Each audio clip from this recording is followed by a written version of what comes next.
Hello there guys, welcome to another of my videos. On this video I am going to be giving you my starting 11 prediction for the Manchester United West Ham game tomorrow 6 o'clock kickoff at Old Trafford. I do expect Ole Gunnar Solskjaer to make changes from our 3-1 defeat to Chelsea in the FA Cup semi-final. Now I'm going to go with David De Gea in goal. I think David De Gea will remain in goal for our two remaining games in the league. But there's actually been stories coming out of the mainstream media saying that Solskjaer could drop David De Gea and play Sergio Romero in our two remaining games. Because as you all know, David De Gea has received a lot of criticism reflecting on his bad run of performances. Now obviously David De Gea made two calamitous mistakes against Chelsea. Obviously, David De Gea should have saved Olivier Giroud's shot, and he also should have saved Mason Mount's shot. And, Solskjaer did make an admission saying that David De Gea's position at the football club is under threat, and he's warned David De Gea that he does need to raise his game. But like I said, I think he will remain in goal. I said to you before, didn't I? David De Gea has had 7 good years out of the 9 years he's been at Manchester United. And Solskjaer was talking a lot about David De Gea the other week, saying that he has been the best goalkeeper in the world for the last 9 or 10 years. Because David De Gea has won everything domestically with us. He's won individual awards. I think he's won the club's player of the year like 4 times out of the past 6 years, reflects on his good run of performances. And David De Gea has made 402 appearances for Manchester United in all competitions, and he's already overtaken Peter Schmeichel. And David De Gea did recently say that he's intending on staying at the football club for several years.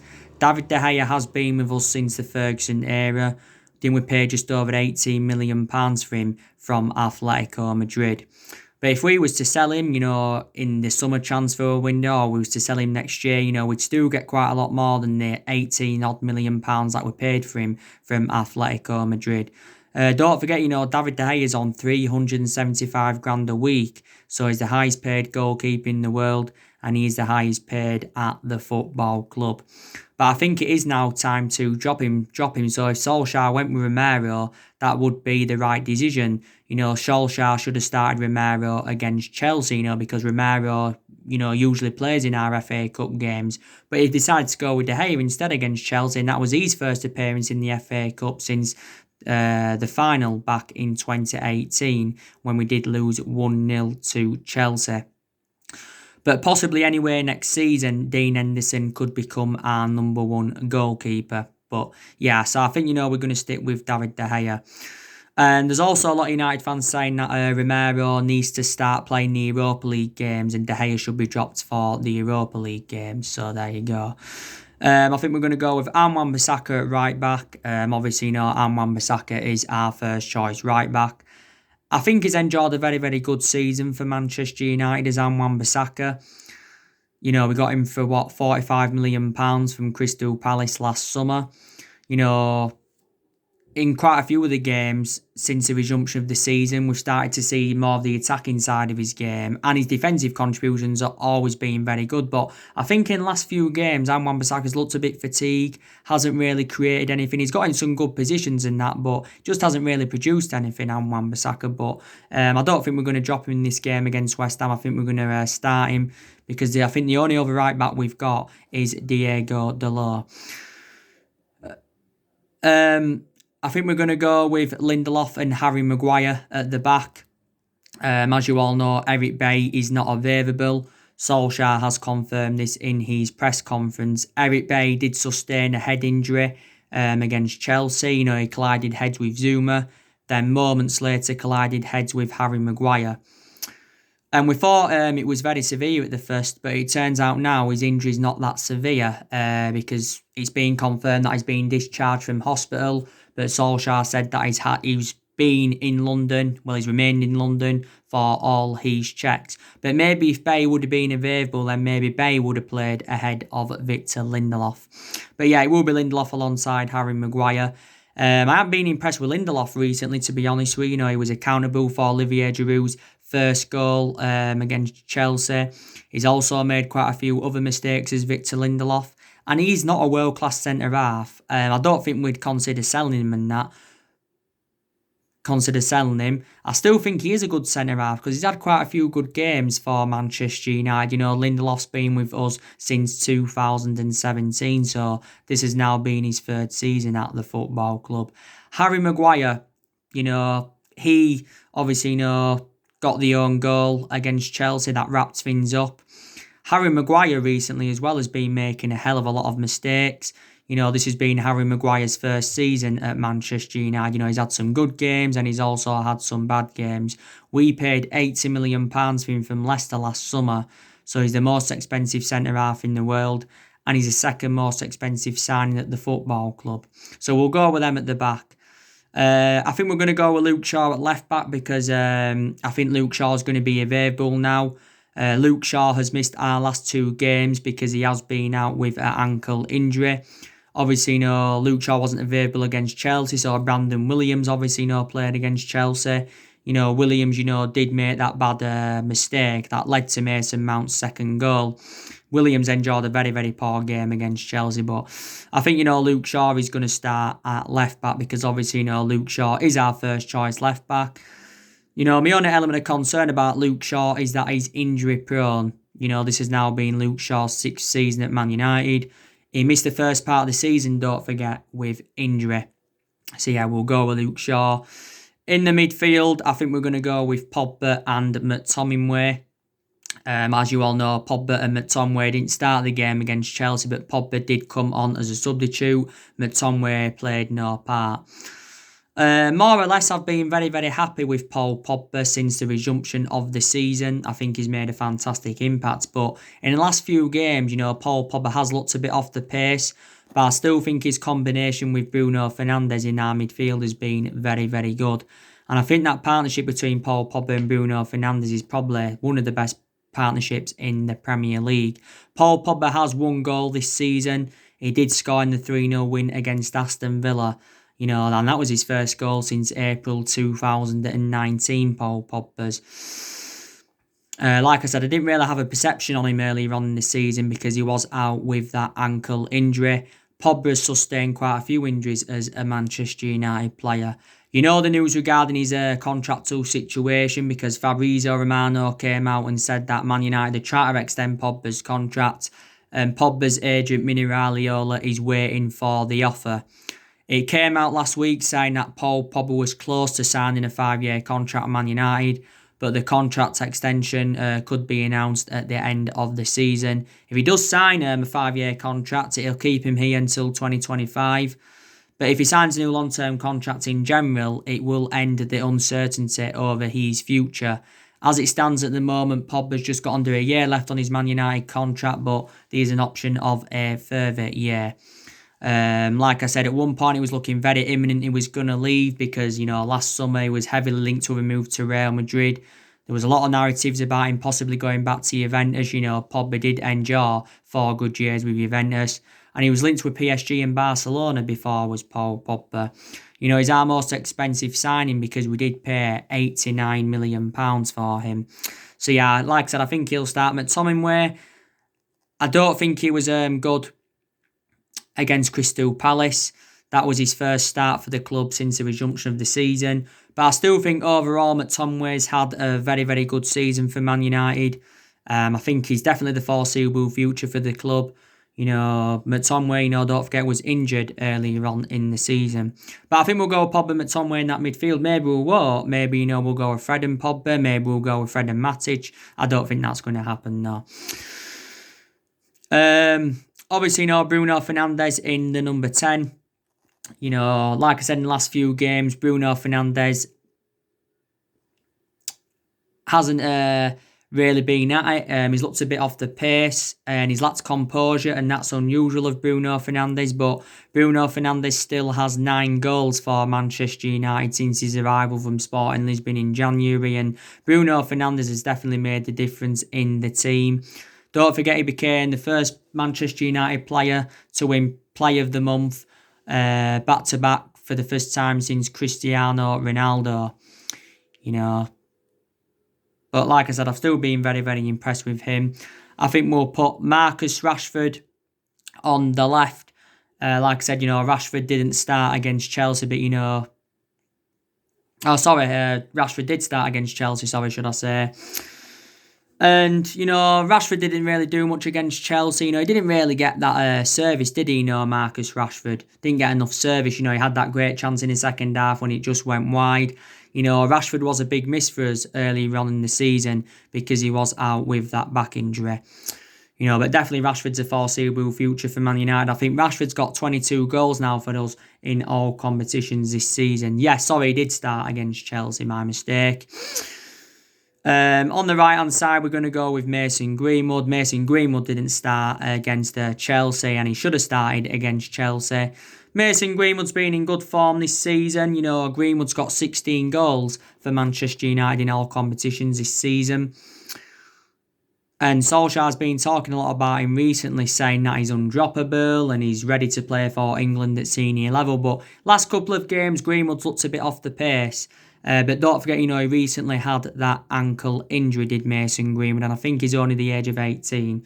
So he'll play ahead of James Greenwood. And I think we'll go with Anthony Martial up top. He also didn't play against He also didn't start against Chelsea, but he did come on. And I think Martial's enjoyed a fantastic season for Manchester United. I really, really do. And, I think, Martial got 22 goals now in all competitions this season. I think he's got like 51 goals in the Premier League. And I think Martial's had 2 good seasons out of the 5 years he's been with us. He's done well this season under Solskjaer, and he did very, very well under Louis van Gaal in his debut season, Anthony Martial, but looks very, very effective in that central position. So that's the starting 11 I think Ole Gunnar Solskjaer is going to go with for this game. But hopefully, he will get it right this time, because he made an admission, Solskjaer, saying that his team selection didn't work in the 3-1 defeat to Chelsea, because, like I said, Solskjaer had made 5 changes in the Chelsea game from the 2-0 win against Crystal Palace. I think the other injuries we've got, apart from Bay, I think is Alex Tuanzebe and Phil Jones. I heard that they're going to be out. Until August. They're going to be out until August and all of that. But yeah, I want us to win our 2 remaining league games, so we are safe. In reality, though, we can afford to lose 1 or draw 1 and win 1 and still finish in that top 4, because Leicester, recently got beat by Tottenham by 3-0. But we'll just need to win both to be safe. The top 4 is a priority for us. Champions League qualification is very, very important. And Solskjaer, during the press conference ahead of this game, was asked about the importance of Champions League qualification for the players, attracting players, and financial structure. But I'm very, very convinced that we can get qualification for the Champions League. Obviously, the only trophy we can win this season now is the Europa League.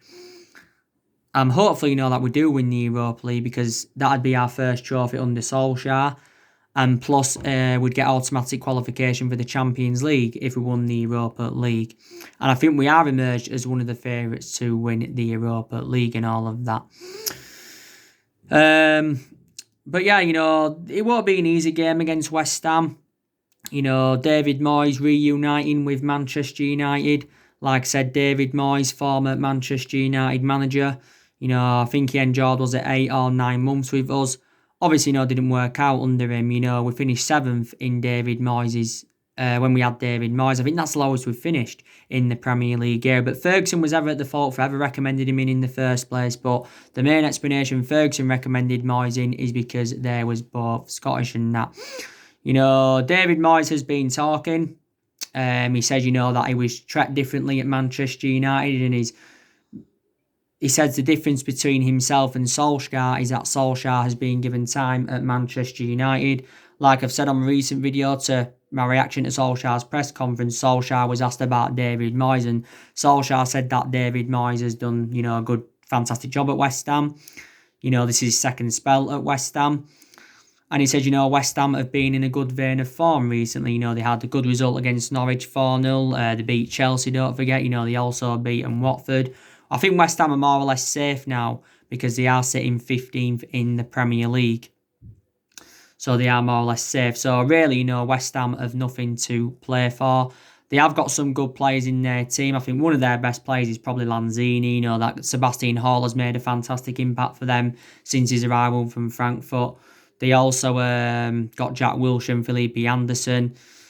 Jared Bowen hasn't done so bad for them. I think only West Ham's injuries are Ryan Fredericks and Robert Snodgrass. But like I said to you, we are unbeaten in our last 11 Premier League games against West Ham at Old Trafford. West Ham are looking to do their first double over us since 2007. But they haven't been as at Old Trafford since 2007. And we have won 28 of our 47 Premier League meetings with West Ham. We did lose the reverse fixture earlier on in the season 2-0 at the London Stadium. And we also lost at the London Stadium last season by 3-1. But we must win this game against West Ham because Solskjaer says that we need to see a response from the 3-1 defeat to Chelsea. It's a shame that, we couldn't... Solskjaer said it was a shame, that we didn't beat Chelsea because, we'd have progressed to the FA Cup final. Then we'd have had a fantastic chance of winning it because I did say, didn't I, the FA Cup was a priority for us. It was a priority for us. But that defeat against Chelsea was our first defeat in 19. We are still unbeaten in our last 12 Premier League games. So that's still very, very good. But, Solskjaer said, it happened,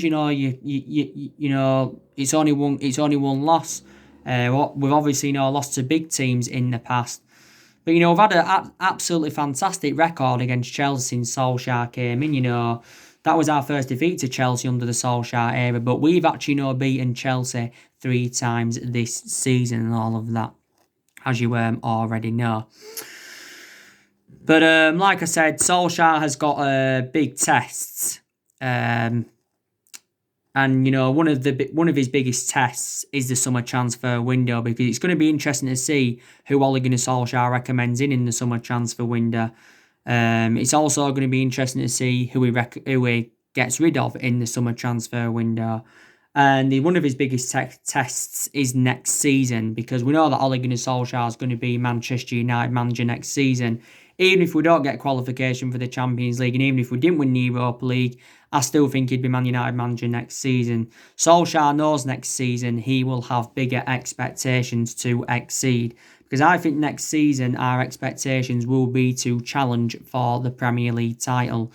And Solskjaer did recently say we've got to spend money to compete with the likes of Manchester City and Liverpool and that. And there's a lot of uncertainty regarding the summer transfer window because of the financial impact of the coronavirus pandemic. I'm unsure what our transfer budget's going to be. Our pre-season plans, our transfer strategy are all up in the air because of the uncertainty of how the current season will finish. We know that the summer transfer window is opening on the 27th of July. But Solskjaer's already revealed his plans for the summer transfer window. He has said he wants to make around 3 signings in the summer transfer window. Don't forget, earlier on in Ole Gunnar Solskjaer's managerial career, he had worked out his transfer strategy and he said he wants to recruit young British talents to Manchester United, like he did do last summer.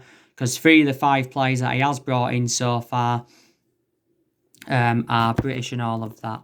But the summer transfer window will be Ole Gunnar Solskjaer's 4th transfer window as Manchester United manager because he's enjoyed 3 transfer windows at the football club so far. And he has been Manchester United manager. He has been Manchester United manager for 18 months as Solskjaer. For 18 months. But like I said, despite the defeat to Chelsea, I still think we're on course. I've seen a lot of improvements. I saw a lot of improvements in that 19-game unbeaten run. Like I said, we was creating more chances. We was scoring more goals. And all of that. But there's still things that we need to work on. We need to keep the ball better. Our football needs to look more expansive. We need to be quicker on the flanks. Need to be more clinical, probably, in front of goal and that. maybe Solskjaer's decision making needs to improve a bit.